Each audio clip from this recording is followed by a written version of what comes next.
যদি প্রফেসর ইউনুস বেইমানি করে, যদি আবার এই বিএনপিকে নিয়ে কোলাকুলি করে, হাত মিলায় এবং এত বড় তার লন্ডনে যাওয়ার কোনো দরকারই ছিল না। প্রিন্স চার্লসের কাছ থেকে একটা সামান্য মেডালের জন্য তিনি এত টাকা খরচ করলেন কেন?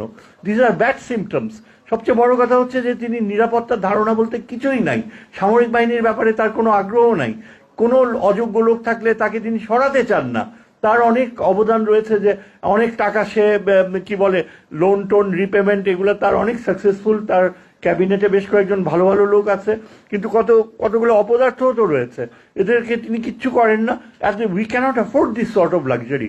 আমি আজ সাজেস্ট করবো তোমাদের ছাত্রদের যে তোমাদের এই সিলেক্ট করা এই যে জাস্টিস রেফায়েত, আমার মনে হয় ছাত্রদেরকে বলা উচিত যে এই ইয়েকে, আমাদের প্রধান উপদেষ্টাকে, যে আপনি যেই পথে যাচ্ছেন সেই পথ আমাদের পথ না।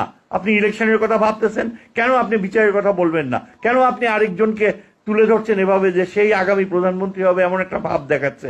আমাদের ধর্মীয় দলগুলোর কি কোনো দাম নাই? আমাদের ছাত্রদের দলগুলোর কোনো দাম নাই?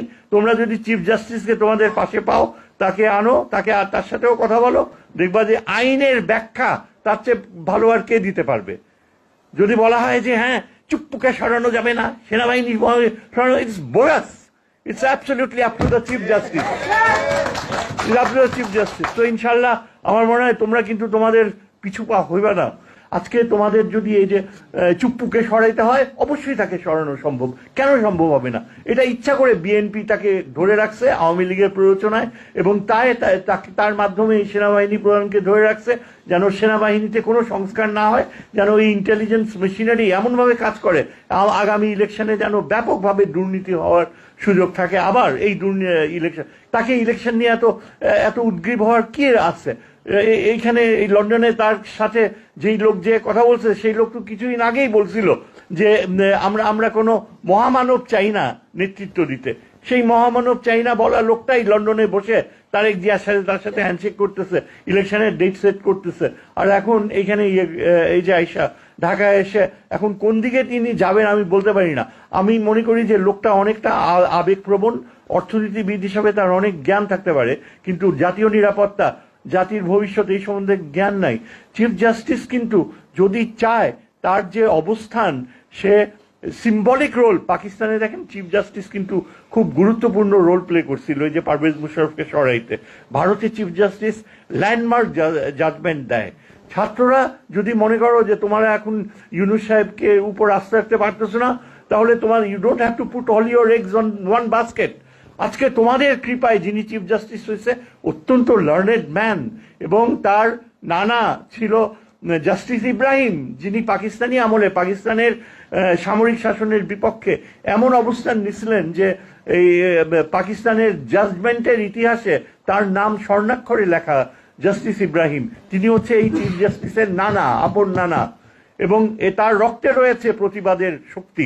সে ব্যবহার করে না, তাকে ইউনুস সাহেব পাশে রাইখা দিচ্ছে আনইউটিলাইজড, কিন্তু সে তোমাদের অ্যালাই হইতে পারে, ইচ্ছা করলে সামনে আসতে পারে, সে চুপ্পুকে সরাইতে পারে, সামরিক বাহিনীর রিফর্মসের কথা বলতে পারে, এবং দেশে যে এই যে অন্যায়গুলা হচ্ছে, যে বিচার অবশ্যই হওয়া উচিত। আমাদের ছাত্ররা যে জীবন দিল, তার বিচার না হওয়া পর্যন্ত কোনো ইলেকশন হওয়া উচিত না।